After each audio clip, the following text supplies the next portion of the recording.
In this video, we are going to discuss the life and works of UFO researcher Robert Hastings.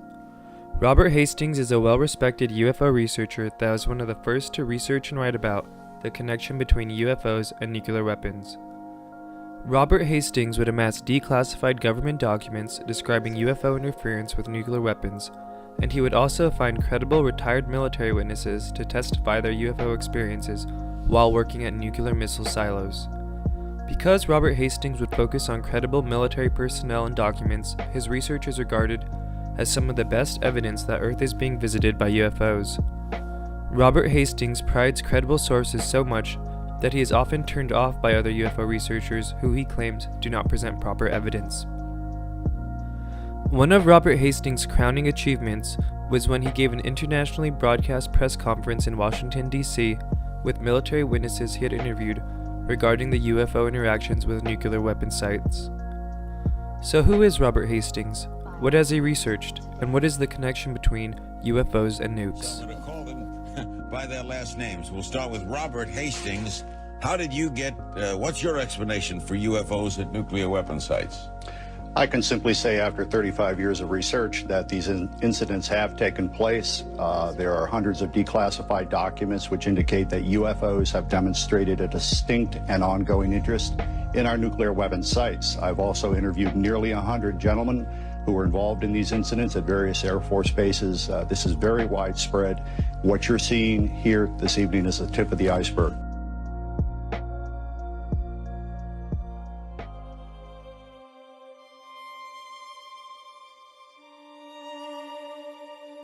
This story begins in the middle of World War II. The world was in the middle of the worst conflict in human history, and there were massive civilian and military casualties on all sides.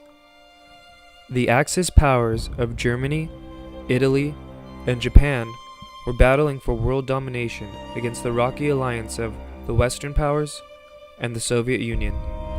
In an effort to bring a swift end to the war, every faction was committing their brightest minds to harness the power of the atom to develop a superweapon. There was little thought as to the effect superweapons would have in the hands of man. And in 1945, the superweapon was developed, and man's destructive capability would be changed forever.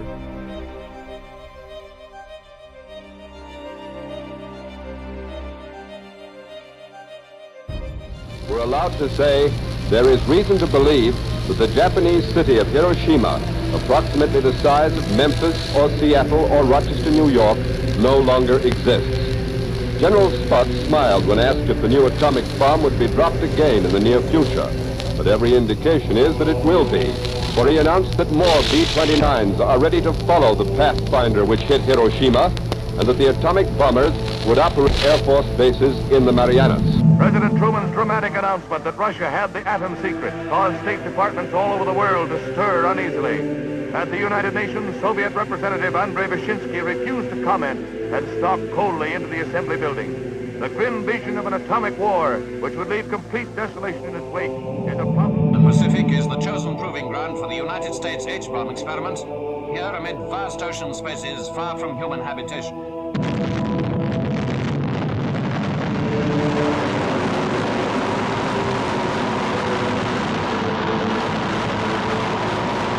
Shockwaves of the world's first H-bomb rushed towards the onlookers. Что назвал Соединенные Штаты Америки империалистической державой.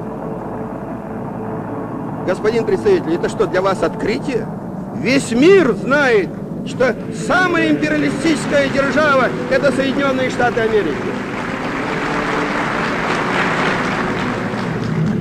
That a series of offensive missile sites is now in preparation on that imprisoned island. The false defense buildup, a strict quarantine on all offensive military equipment and the shipment to Cuba is being initiated.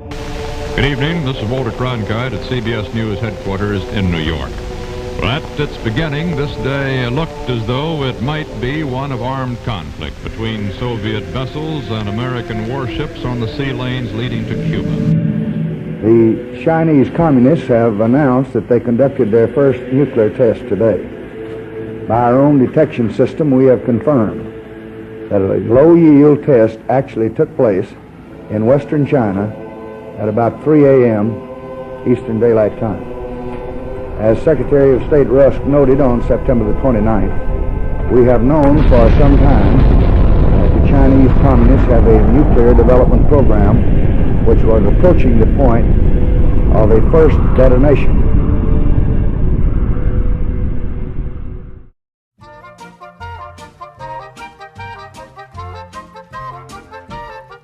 There was a turtle by the name of Bert, and Bert the turtle was very alert. When danger threatened him, he never got hurt. He knew just what to do. He'd duck and cover, duck and cover. He'd hide his head and tail and 4 little feet. He'd duck and cover. He hid beneath his little shell. In the years following World War II, many hostile countries developed their own nuclear weapons, putting the world in a constant state of readiness for nuclear war. This new Cold War was the world Robert Hastings was born into in 1950. His father was in the United States Air Force, and in 1967, the Hastings family was stationed in Montana at Malmstrom Air Force Base, one of the many nuclear-armed bases that were popping up around the country. At the age of 16, Robert Hastings picked up a side job as a janitor at the base radio control tower. Robert Hastings had taken an interest in the radar that he was tasked with cleaning. This radar happened to be the most advanced in the world at the time, and one of the radar officers took a liking to Robert, answering all the questions the 16-year-old had regarding radar and how it works. One day, in the spring of 1967, while Robert Hastings was doing his janitorial duties, his mentor motioned to him to come look at the radar, and that they were tracking 5 unknown objects flying faster than any plane that existed at the time. Robert Hastings got very excited, and then his mentor told him to leave and come back later. Later that evening, Robert Hastings brought up the incident that had occurred earlier, and his mentor did not want to talk about it. He brought it up again a few days later, and still his mentor refused to discuss the matter. Robert's father had heard rumors around the base that the UFOs were maneuvering over nuclear missile sites and launch pads. This is where Robert Hastings first realized that UFOs were real and that they were interested in our nuclear weapons. In 1973, when Robert Hastings was 23, he became aware of a magazine article that claimed what he had heard happened at Malmstrom Air Force Base was happening at other military bases around the country. That same year, he read books by UFO researcher Raymond E. Fowler and researcher Donald Kehoe that described similar accounts of UFO interference around nuclear missile sites. By spring of 1973, Robert Hastings had come to the conclusion that the phenomenon is real, the phenomenon is important, and someone should start interviewing witnesses on tape about these incidents. So he began doing just that. He interviewed radar operators, people who worked on missile maintenance, missile targeting, and even launch officers. Robert Hastings would go on to eventually interview over 140 retired military personnel who were involved in incidents around the U.S. where UFOs would fly around nuclear missile sites. He also began to collect official documents through the Freedom of Information Act that discussed these incidents. He found documents that detailed that UFOs were spotted in 1945 around Los Alamos, the research center in New Mexico where nuclear weapons were developed. He also found documents that detailed UFOs being spotted at Sandia Base, where the nuclear weapons were assembled and engineered. These documents detailed fireball-like orbs moving around at high speeds around the military sites from the very inception of nuclear weapons.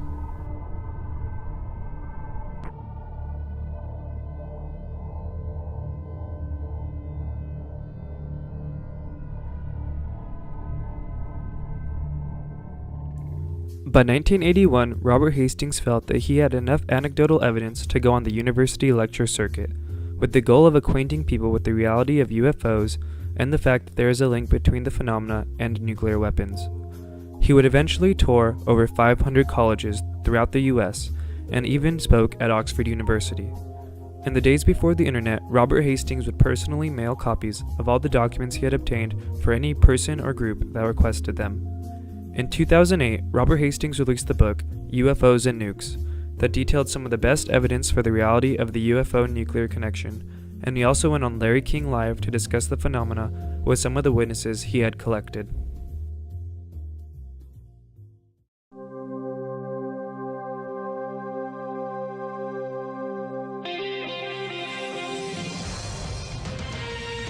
Tonight, have UFOs shut down our government's defense systems. There is evidence that something caused missiles to malfunction during test launches.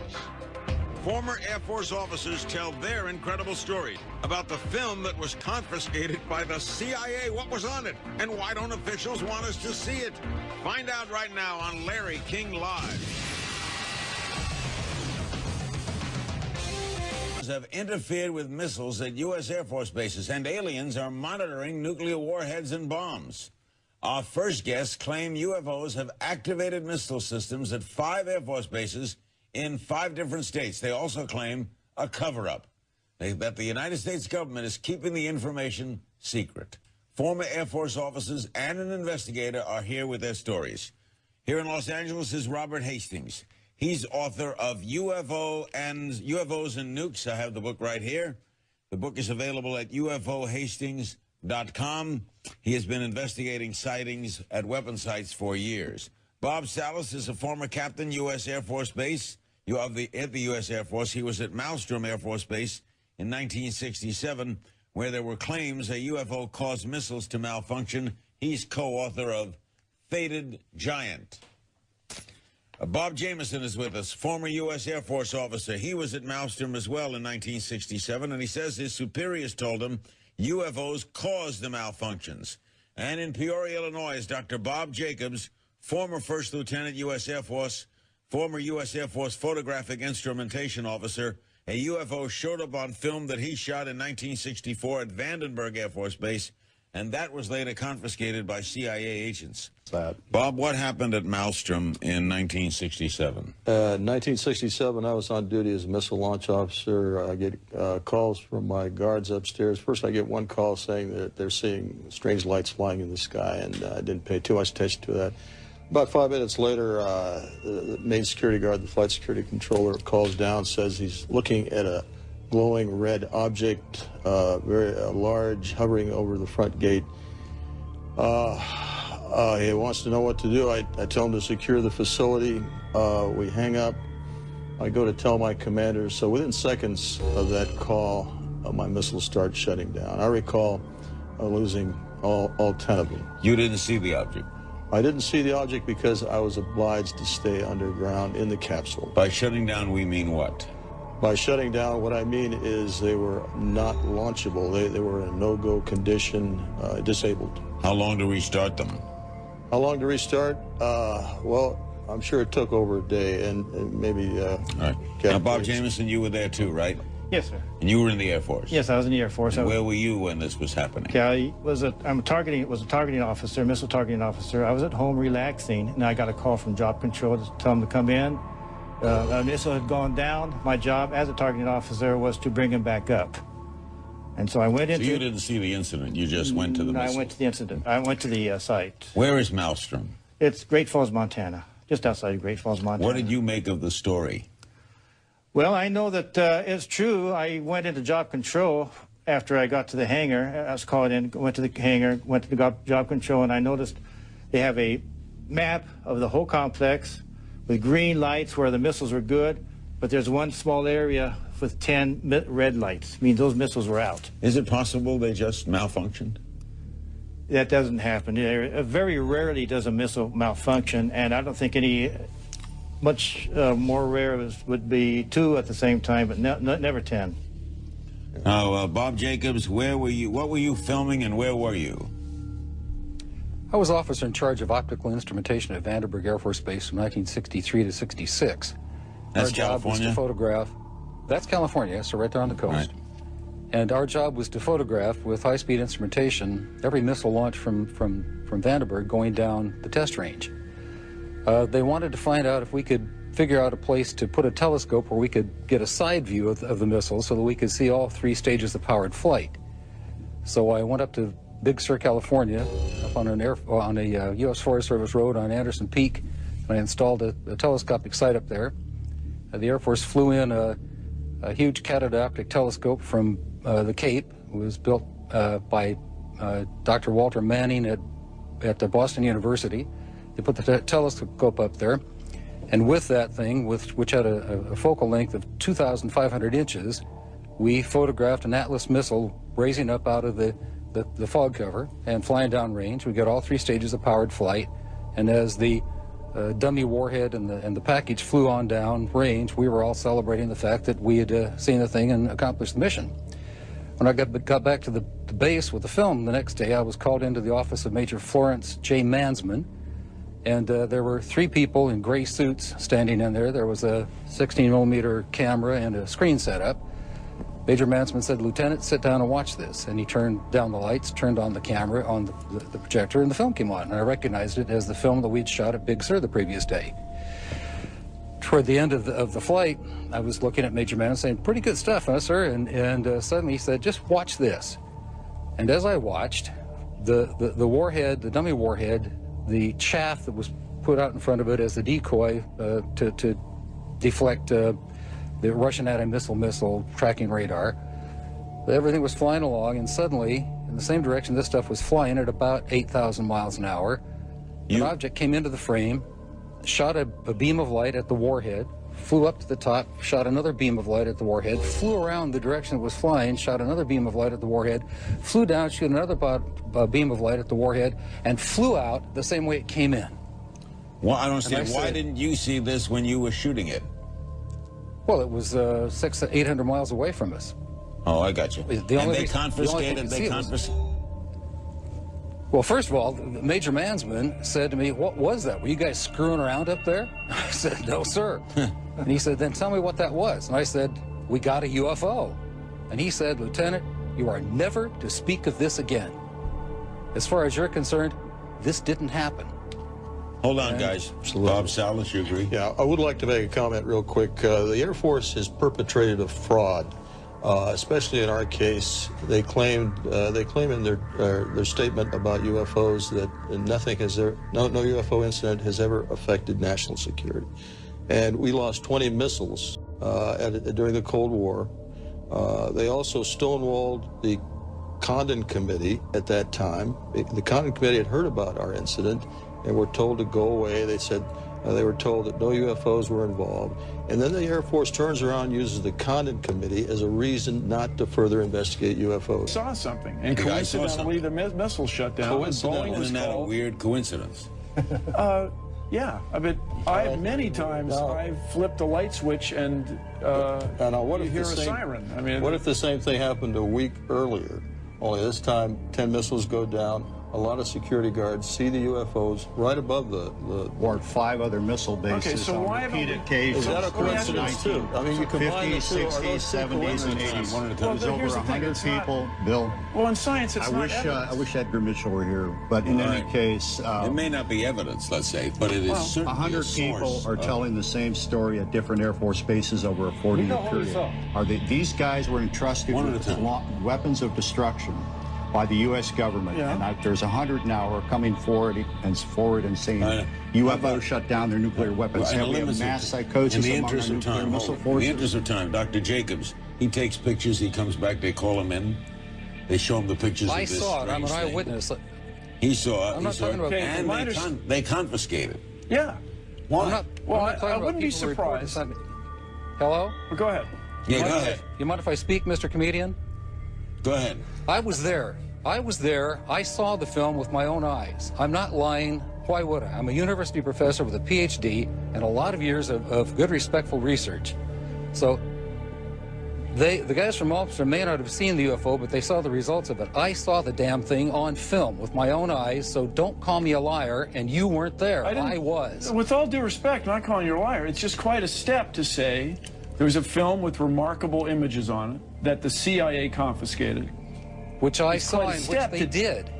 Yeah, which is quite a step from there to say it was definitely a spacecraft from another civilization. That's the leap that the skeptical community is reluctant to take. Hey, pal, listen to me. I didn't say it was a spaceship from another civilization. I said it was something in the air that we couldn't identify. Therefore, it was an unidentified flying object. It was shaped like 2 saucers put together with a golf ball on top, and it fired a beam that we assumed was a plasma beam at a dummy warhead and knocked it out of space. Tell me what happened. Tell me who did that. Tell me in 1964 who had that technology, pal. Not us, and not the Russians, and nobody I know of.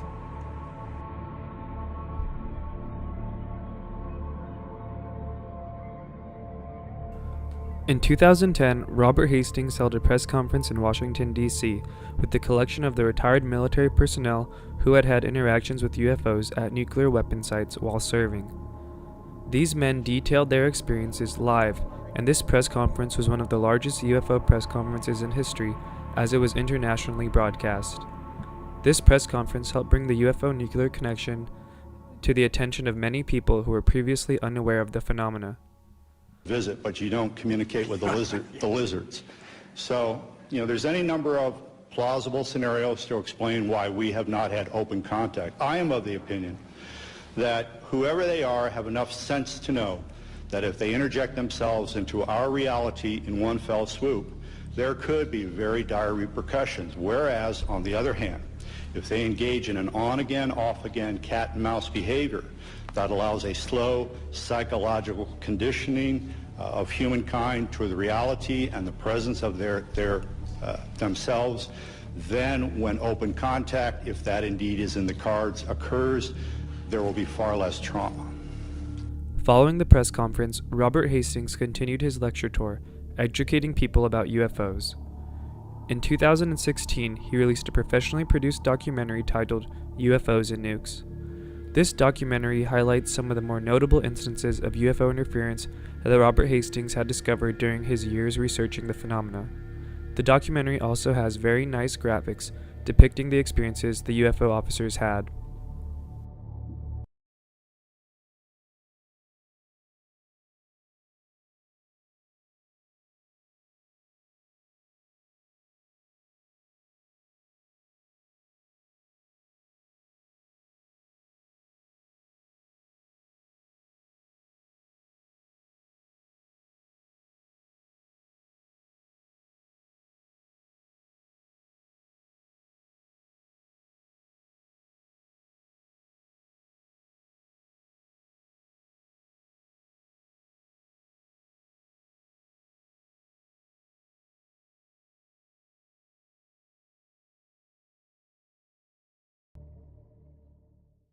Robert Hastings' research is some of the best evidence for the UFO phenomena, and illustrates just how interested the UFOs are in our nuclear weapons.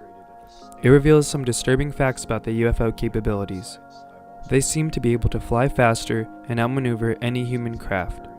They appear to be capable of accessing the means by which our species transfers highly classified information.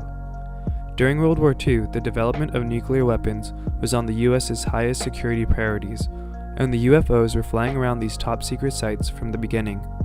The research also demonstrates that the UFOs are able to interfere with our technology and manipulate it to their will. We can hope that their interest in our nukes comes from them wanting to protect us, but we cannot assume to know why the UFOs are here or why they are interested in our nukes. Most of the documents Robert Hastings collected during his years of research are available at his website, ufohastings.com. There you can also find links to purchase his documentary and his book, both titled UFOs and Nukes. The press conference and the Larry King interview are both available on YouTube. Robert Hastings is an asset to the modern UFO community, adding a refreshing breath of nuts and bolts credibility in a field so riddled with misinformation and charlatans. His contributions to the field of ufology and the human history in general will be felt for generations to come. That these incidents have taken place. There are hundreds of declassified documents which indicate that UFOs have demonstrated a distinct and ongoing interest in our nuclear weapon sites. I've also interviewed nearly 100 gentlemen who were involved in these incidents at various Air Force bases. This is very widespread. What you're seeing here this evening is the tip of the iceberg.